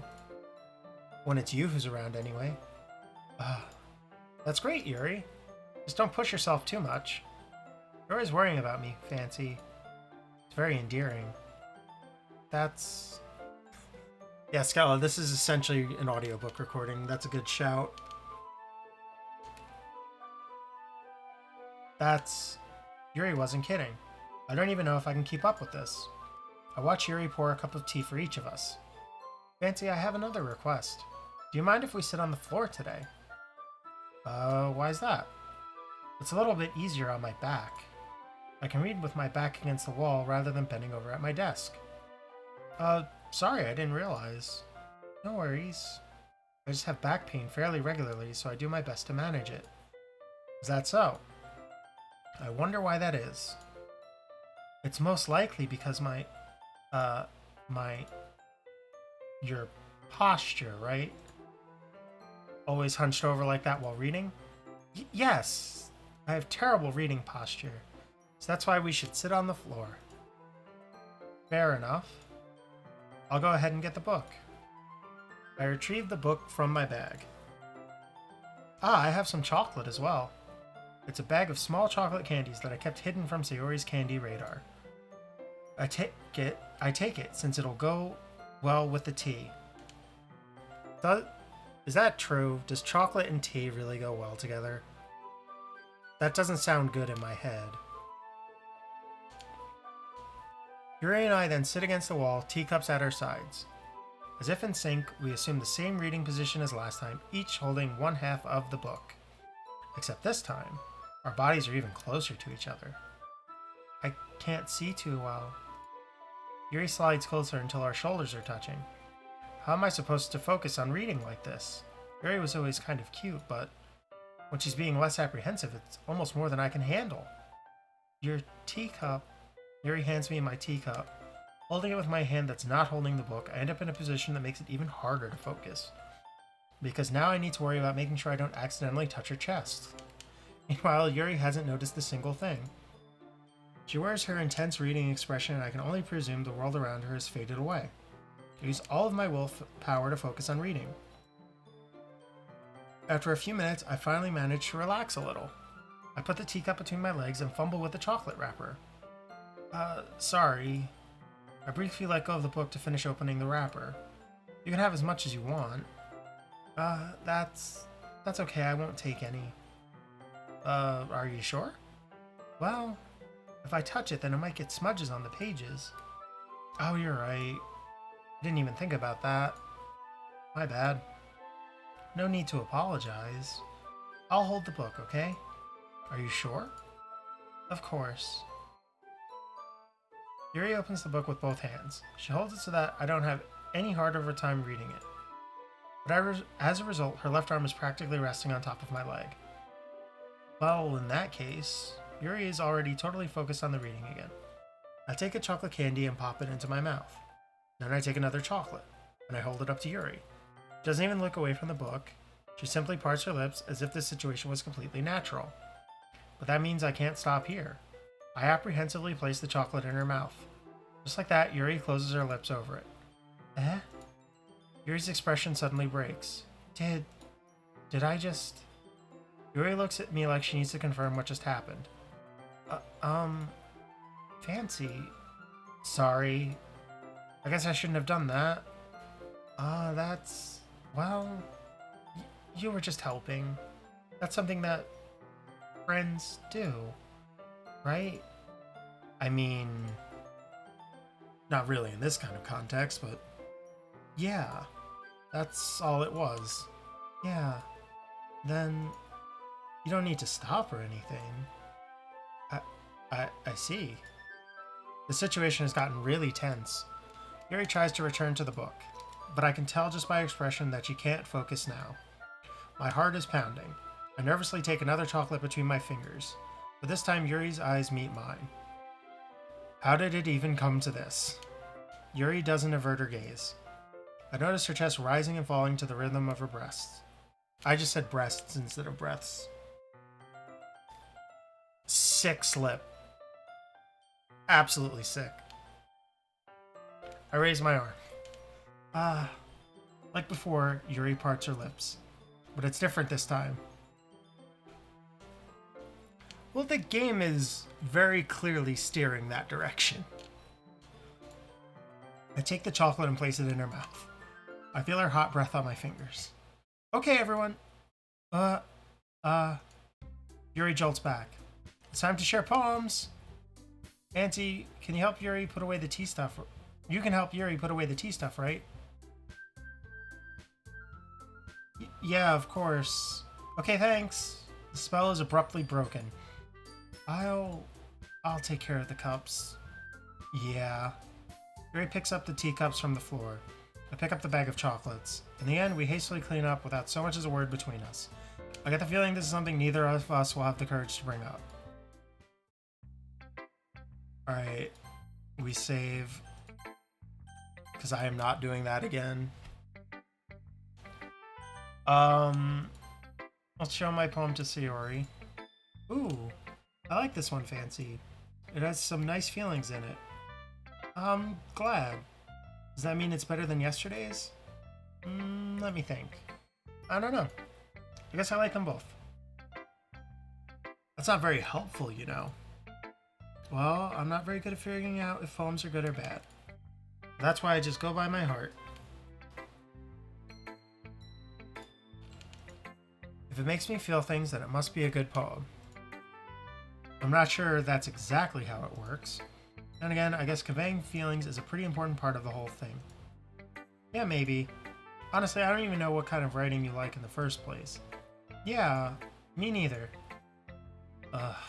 Why don't you at least try giving it some thought? You want to write something for me? That's so sweet. Yeah, right. But you're always thinking about other people. You need to think about yourself once in a while. If you don't, you might end up getting hurt at some point. Huh? Well, I don't really know what you mean, but I'll try to keep it in mind. Well, whatever. Anyway, let's see. I guess I like happy poems. Wait, sometimes I like sad poems too. Sometimes a little bit of both. There's a word for that, right? What's the word I'm looking for? Bittersweet. Yeah. I like things that are happy and things that are sad. Happy and sad? I can't see you liking something sad, Sayori. Well, I like happy the most. But sometimes when you have a little rain cloud in your head, a sad poem can help give the rain cloud a little hug and make a nice, happy rainbow. Sayori, that's unexpectedly poetic. Yeah, it is? Maybe I'm getting better at expressing my feelings after all. Thanks, Fancy. I should go write that down then. You can read my poem now, okay? Jesus, this is a long one. Bottles. I pop off my scalp like the lid of a cookie jar. It's the secret place where I keep all my dreams. Little balls of sunshine, all rubbing together like a bundle of kittens. I reach inside with my thumb and forefinger and pluck one out. It's warm and tingly. But there's no time to waste. I put it in a bottle to keep it safe, and then I put the bottle on the shelf with all the other bottles. Happy thoughts, happy thoughts, happy thoughts, and bottles all in a row. My collection makes me lots of friends, each bottle a starlight to make amends. Sometimes my friend feels a certain way. Down comes a bottle to save the day. Night after night, more dreams. Friend after friend, more bottles. Deeper and deeper my fingers go. Like exploring a dark cave, discovering the secrets hiding in the nooks and crannies. Digging and digging, scraping and scraping. I blow dust off my bottle caps. Oh god, this thing is Uh, it doesn't feel like time elapsed. My empty shelf could use some more. My friends look through my locked front door. Finally, all done, I open up and in come my friends. In they come in such a hurry. Do they want my bottles that much? I frantically pull them from the shelf, one after the other, holding them out to each and every friend, each and every bottle. But every time I let one go, it shatters against the tile between my feet. Happy thoughts, happy thoughts, happy thoughts in shards all over the floor. They were supposed to be for my friends who aren't smiling. They're all shouting, pleading, something. But all I hear is echo, echo, echo, echo, echo inside my head. Holy crap. Sayori, did you really write this? Of course I did. Didn't I tell you yesterday I was going to write the best poem ever? Yeah, but, I didn't expect something like this coming from you. Monica taught me a whole lot, and I've been really in touch with my feelings lately. I see that. It's almost kind of creepy. Creepy? Well, not exactly. Maybe because I'm so used to you being cheerful. Well, never mind. I'm thinking too hard about it. Point is, it came out good, so you should be proud of it. Oh, thanks. I feel like I was meant to express myself this way. It even helps me understand my own feelings a little bit better. Writing is like magic. You've gotten pretty passionate about this, huh? I hope you keep it up. Yeah, writing is the best. I'm gonna keep writing until I die. Don't get ahead of yourself. Tori's always had a habit of getting obsessed with something before dropping it no more than a week later. I wonder if this is one of those times. But seeing the passion in her eyes makes it hard for me to be pessimistic. Safety save. I'm so used to playing things on emulator where you can just crash, so I'm used to the safety save. Well, it's not really any worse than your last one, but I can't really say it's any better either. Ooh. Huh? Who? What? Oh, well, anything that isn't a train wreck I'll take as a win. And I get the feeling you're probably the most critical. Hey, what makes you... Wait, maybe that was a compliment? Glad to see someone recognizes my experience. Well then, keep practicing and maybe you'll be as good as me someday. That's, Something tells me Natsuki completely missed the point. Come to think of it, this kind of reminds me of Sayori's poem from yesterday. Oh, you think so? Yeah, well, I guess if you've been friends with her for so long, you might be on the same wavelength. But you never really struck me as her type. Sayori has a type all of a sudden? Well, I don't know, but honestly, how can someone so fluffy spend so much time with someone like you? It's like she's dragging around a dead weight. That's a little unnecessary. But think of it this way, if it weren't for me, she would probably just fly away like letting go of a balloon. You could say that we take care of each other, each in our own way. Whatever it is, I don't get it. Oh yeah, I guess I'm supposed to show you my poem. Here. Amy likes spiders. You know what I heard about Amy? Amy likes spiders. Icky, wriggly, hairy, ugly spiders. That's why I'm not friends with her. Amy has a cute singing voice. I heard her singing my favorite love song. Every time she sang the chorus, my heart would pound to the rhythm of the words. But she likes spiders. That's why I'm not friends with her. One time I hurt my leg really bad. Amy helped me up and took me to the nurse. I tried not to let her touch me. She likes spiders, so her hands are probably gross. That's why I'm not friends with her. Amy has a lot of friends. I always see her talking to people. She probably talks about spiders. What if her friends start to like spiders too? That's why I'm not friends with her. It doesn't matter if she has other hobbies. It doesn't matter if she keeps it private. It doesn't matter if it doesn't hurt anyone. It's gross. She's gross. The world is better off without spider lovers, and I'm going to tell everyone. Not bad, right? It's quite a bit longer than yesterday's. Yesterday's was way too short. I was just warming up. I hope you didn't think that was the best I could do. No, of course not. Anyway, the message is pretty straightforward in this poem. I doubt I have to explain it. Sometimes you can explain complicated issues with much simpler analogies, and it helps people realize how stupid they're being. Like anyone would agree that the subject of this poem is an ignorant jerk. Do you know people like that? Of course, it's about how everyone thinks my... That doesn't matter, it can be about anything. I wrote it to be easy to relate to. Everyone has some kind of weird hobby or a guilty pleasure. Something that you're afraid if people find out, they'd make fun of you or think less of you. But that just makes people stupid. Who cares what someone likes as long as they're not hurting anyone and it makes them happy? I think people really need to learn to respect others for liking weird things. Well, you're definitely right. At least I can relate to that. And I'm sure a lot of other people can too. It's what I do best, after all. I don't like writing unless there's a good message to take away from it. Like, conveying emotions is important, but I want to make people think, not just feel. Remember that. I'm going to write a good one for tomorrow too, so look forward to it.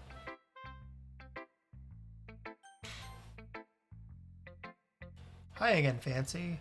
How's the writing going? Alright, I guess. I'll take that. As long as it's not going bad. I'm happy that you're applying yourself. Maybe soon you'll come up with a masterpiece. I wouldn't count on that. You never know. Want to share what you wrote for today? Sure, here you go. I give my poem to Monica. Alright, this one's good. Feels like you're not only getting more comfortable with your style, but the imagery is better than the last one I read. Just wondering, but have you been finding inspiration in Yuri's writing style? I guess so. You can't deny that she's talented. Yeah, totally. I think her poems are the most romantic.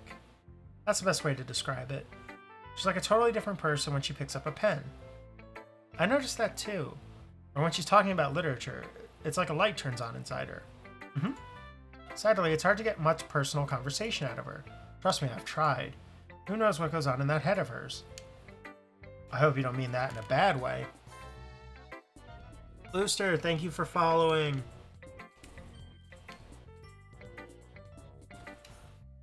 No, of course not.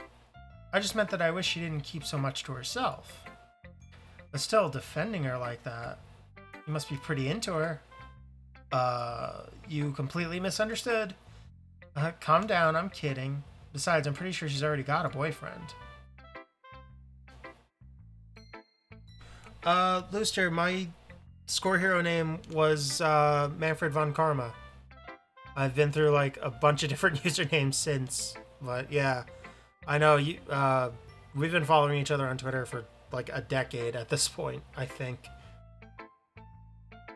Thank you for following.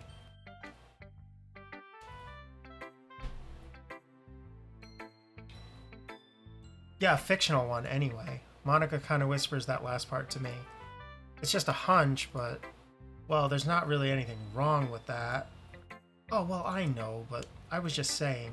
But anyway, you want to read my poem now? I like the way this one turned out, so I hope you do too. Alright, let's take a look. Why are all of the ones today long? Save me. The colors, they won't stop. Bright, beautiful colors, flashing, expanding, piercing, red, green, blue, an endless cacophony of meaningless noise. The noise, it won't stop. Violent, grating waveforms, squeaking, screeching, piercing, sine, cosine, tangent, like playing a chalkboard on a turntable, like playing a vinyl on a pizza crust, an endless poem of meaningless. Load me. That's not how I expected that to end. That's weird.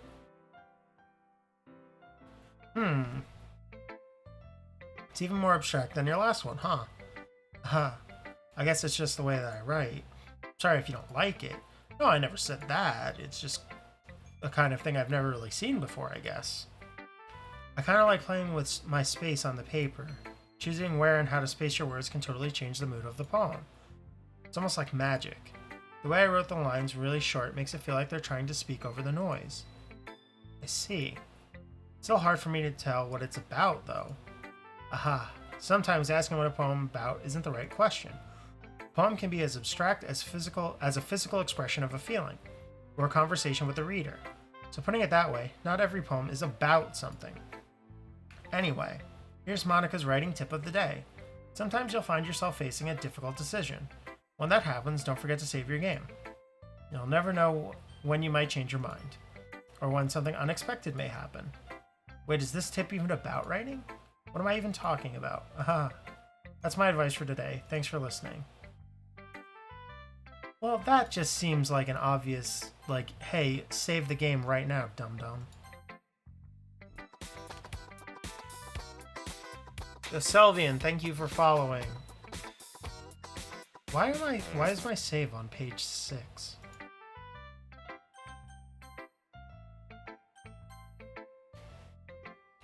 Let's see what you've written for today.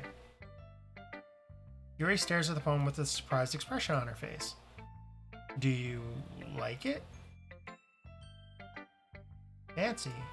This one might be even better than yesterday's. How did you even pick up on this so quickly? Just yesterday I was telling you the kind of techniques worth practicing. Maybe that's why. You did a good job explaining. I really wanted to try giving it more imagery. Yuri visibly swallows. Even her hands appear sweaty. I'm not used to this. Used to what? I don't know. It's fine. Take your time. Yuri breathes and collects her thoughts. I know that Yuri likes to think before she speaks, so I offer that patience to her.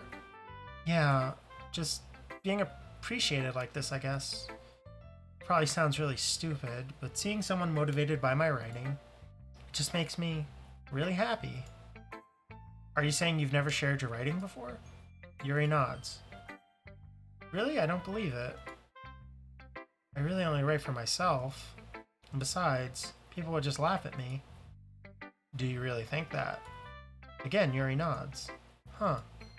Even your close friends. Yuri doesn't respond to that. I wonder why. Anyway, do you want to share the poem you wrote today? Yeah, I do. If it's with you. Again, why are they all long today? It happened in the dead of night while I was slicing bread for a guilty snack. My attention was caught by the scuttering of a raccoon outside my window. That was, I believe, the first time I noticed my strange tendencies as an ordinary human. I gave the raccoon a piece of bread, my subconscious well aware of the consequences, well aware that a raccoon that is fed will always come back for more. The enticing beauty of my cutting knife was the symptom. The bread, my hungry curiosity.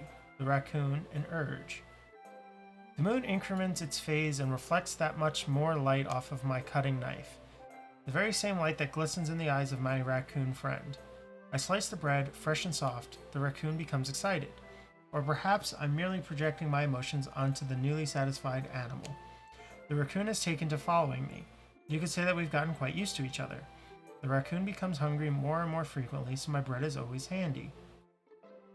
Every time I brandish my cutting knife, the raccoon shows me its excitement. A rush of blood, classic Pavlovian conditioning. I slice the bread, and I feel myself again. I was a little more daring with this one than yesterday's. I can see that. It's a lot more metaphorical. I don't know if it's my fault, but I can't begin to imagine what this poem is about. That's right. It's a bit closer to my preferred writing style.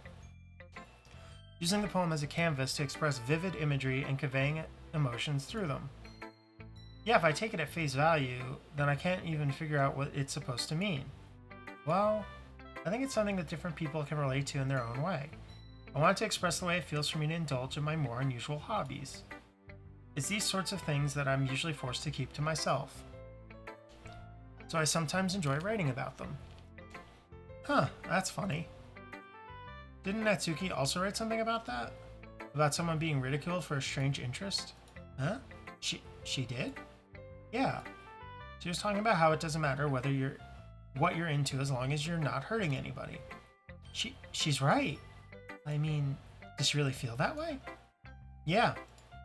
Sounds like you two have that in common. That's interesting. To me, she seemed like the kind of person who would make fun of my hobbies. But I suppose that's my fault for judging, isn't it? Please don't tell her I said that. Don't worry, I have no reason to. Okay. Well, thank you for sharing it with me. After all, if I hadn't learned to embrace my own weirdness, I would probably hate myself. I might be ranting a little bit now, but I'm glad that you're a good listener. You're good at a lot of things. Writing, listening. There really aren't many people like you, Fancy. That's exaggerating a little bit. It's just how I feel. I never thought I'd feel so comfortable sharing my writing, but now I almost feel like I look forward to it. It's just a really nice feeling. And you're to thank for that. It's nothing, really. Yuri smiles sincerely at me. For just a moment, her timidness seems to disappear. Okay, everyone, we're all done reading each other's poems, right? I have something extra planned today, so if everyone could come and sit at the front of the room. Is this about the festival? Well, sort of. Do we really have to do something for the festival? It's not like we can put together anything good in just a few days. We'll just end up embarrassing ourselves instead of getting any new members. That's a concern of mine as well. I don't really do well with last-minute preparations.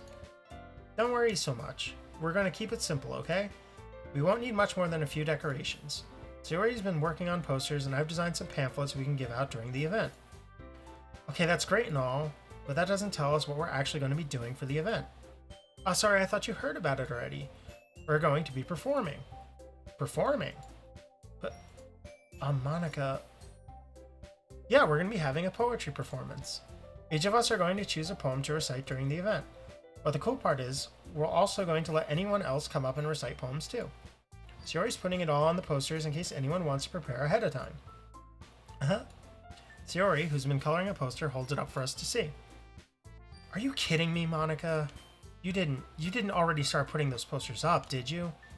Well, I did. You really think it's that bad of an idea? Well, no, it's not a bad idea, but I didn't sign up for this, you know. There's no way I'm going to be performing in front of a group of people like that. I agree with Natsuki. I could never, in my life, do something like that. Imagining it, Yuri shakes her head in fear. Guys, no, Sayori. I understand where they're coming from. Remember that Natsuki and Yuri have never shared their poems with anyone until just a couple days ago. It's a lot to ask for them to recite their poems out loud to a whole room full of people. I guess I kind of overlooked that, so I'm sorry. But I still think we should give it our best. We're the only ones responsible for the fate of this club. If we start the event and each put on a good performance, then it will inspire others to do the same. And the more people who perform, the better we'll be able to show everyone what literature is all about. Yeah, it's about expressing your feelings, being intimate with yourself, finding new horizons, and having fun. That's right. And it's those reasons that we're all in this club today. Don't you want to share that with others? To inspire them to find that same feeling that brought you here in the first place? I know you do. I know we all do.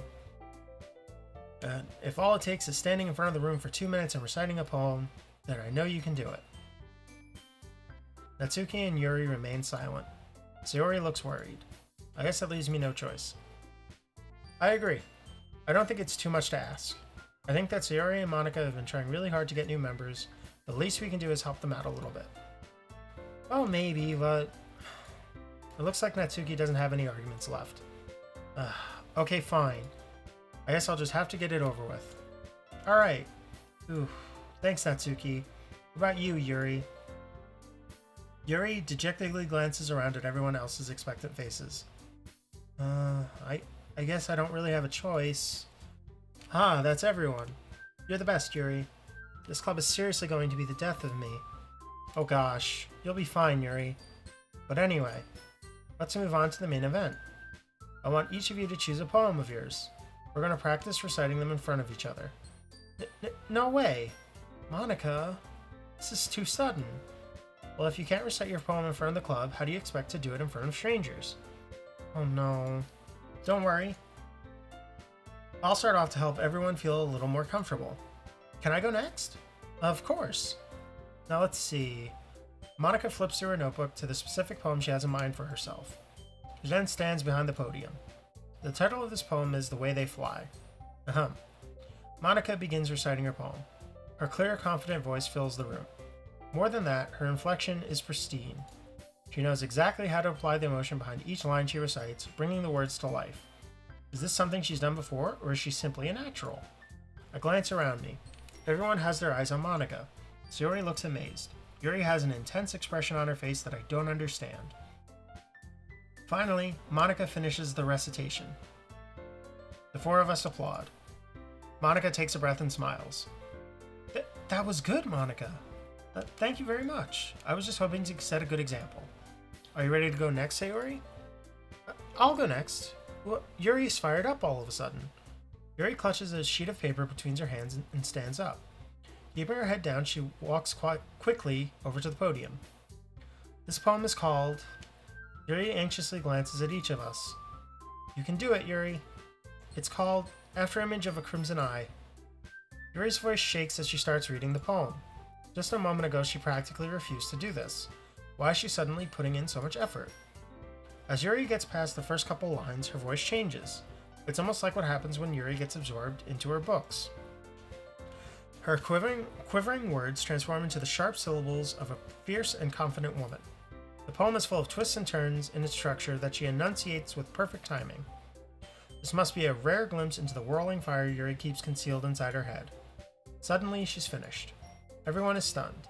Yuri snaps back into reality and glances around her as if she bewildered even herself. It's up to me to save this situation. I'm the first to start applauding. Everyone joins me afterward, and we give Yuri the recognition she deserves. It's not that we didn't want to applaud for her, but we were caught so off guard that we must have forgotten. As we applaud, Yuri holds the poem to her chest and rushes back into her seat. Yuri, that was really good. Thank you for sharing. Looks like Yuri is down for the count. Okay. I guess I'm next then. So Yuri hops out of her chair and cheerfully walks to the podium. This one's called My Meadow. Sorry, I giggled. Sayori. It's a lot harder than I thought. How did you guys do it so easily? Try not to think of it like you're reciting to other people. Imagine you're reciting it to yourself, like in front of a mirror, or in your own head. It's your poem, so it'll come out the best that way. I see. Okay then. Sayori begins her poem. Somehow it feels like her soft voice was made as a perfect match. The poem isn't aimlessly cheery like Sayori is. It's serene and bittersweet. If I were to read this on paper, I probably wouldn't think much of it, but hearing it come from Sayori's voice almost gives it a whole new meaning. Maybe this is what Sayori meant when she said she likes my poems. It's like I get to reach more deeply into someone I thought I knew through and through. Sayori finishes and we applaud. I did it! Good job, Sayori. Even Fancy liked it. I guess that's a good sign. What does that even mean? It came out nicely, Sayori. The atmosphere of the poem fits you really nicely. But it might be that other poems wouldn't work quite as well with that kind of delivery. I don't really understand. In other words, I've seen poems of yours where that sort of gentle delivery wouldn't work as well. They might need a little more force behind them, depending on what you're reading. Oh, I know what you mean. Well, I've been practicing that kind of thing. It's just embarrassing to do in front of everyone. The next time, I'm going to make you pick a poem that challenges you a little more. We don't have much time before the festival, you know? Okay. Now, who's next? Natsuki? Don't make me go before Fancy. It's not like I compare to you guys anyway. Might as well let Fancy lowers everyone's standards a little before I have to do it. Bitch. Natsuki. It's fine. Might as well get it over with. But it's not like I have much of a selection of what to read. I'll just have to go with what I wrote for today. I stand up and step in front of the podium. Everyone has their eyes on me, making me feel terribly awkward. I recite my poem. Since I'm not exactly confident in my own writing, it's hard to put energy into it. Despite that, once I finish, I receive applause anyway. Sorry, I'm not really as good as everyone else. Don't worry about it so much. I think it's less about your abilities and more about your lack of confidence in your writing.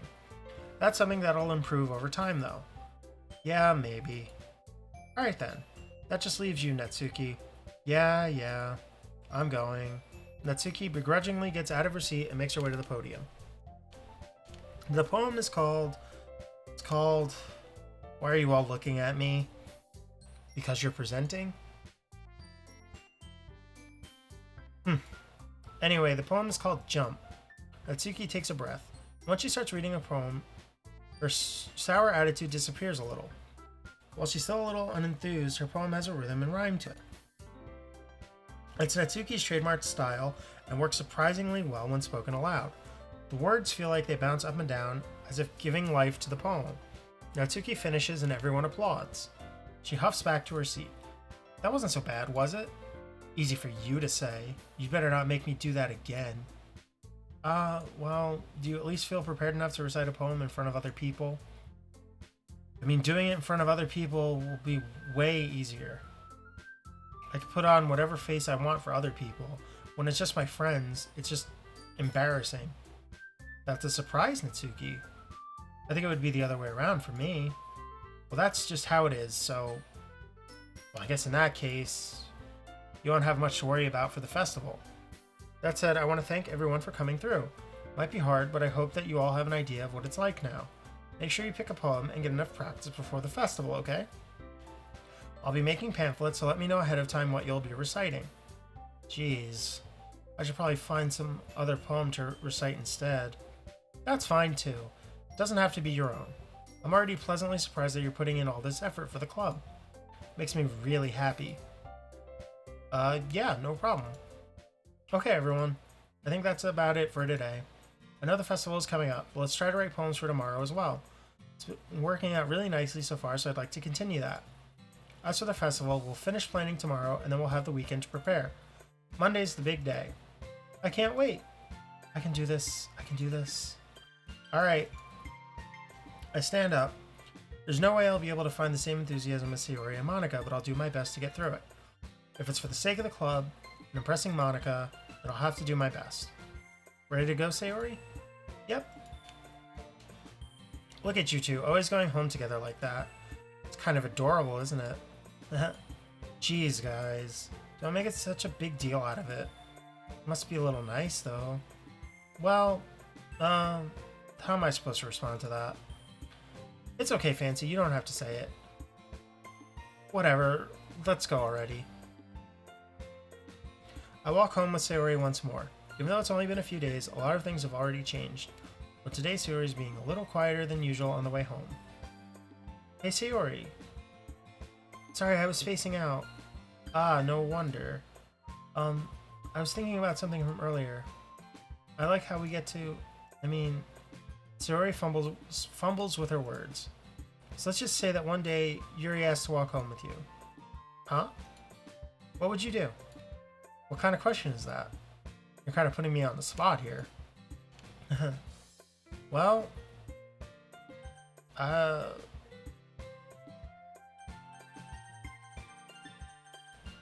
And I don't know.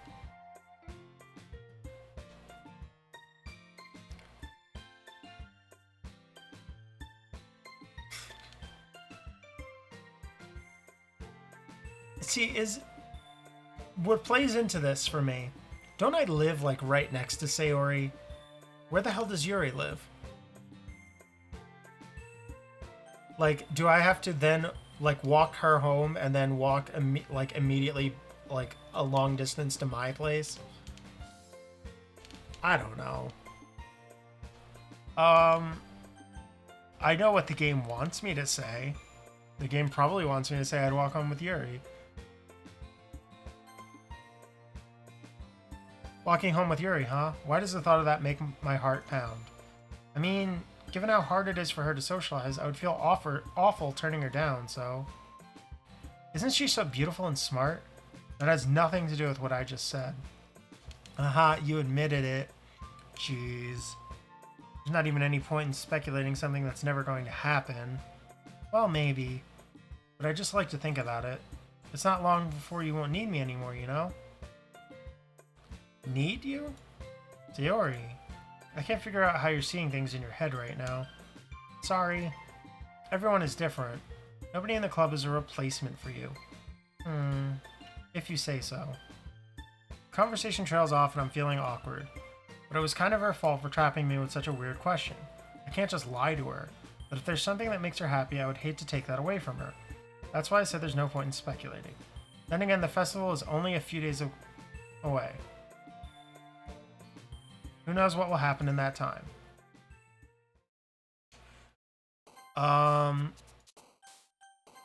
So, quick question for those in chat who have played the game before. When I looked this up on how to beat, it said 4 hours.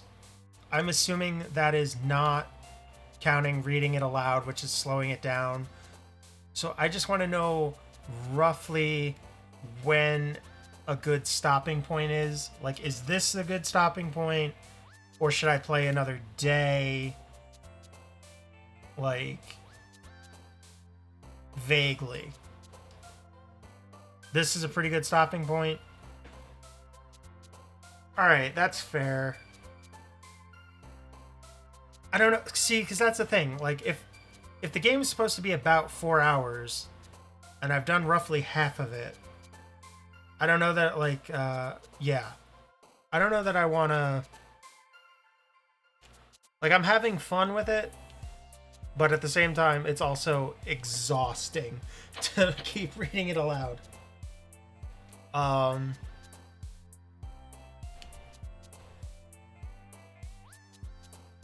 Okay, advancing another day would not be a good stopping point. This is the better stopping point. If that's what everybody seems to be saying. Alright. I'll make sure I'm saved. Alright, if here's a good stopping point, here's a good stopping point. Let me find somewhere to send everybody. I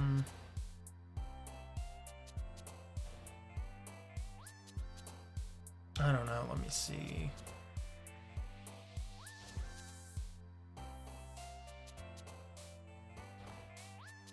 I don't know, I'm very bad at picking raid targets.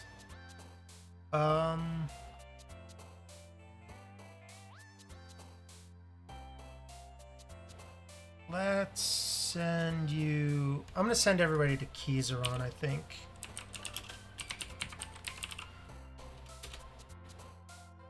Alright, so I'm gonna be heading out. I will definitely be picking this up again tomorrow. So probably around midnight Eastern tomorrow. Maybe a little bit after to pick this back up. Alright, thanks for coming out, everybody.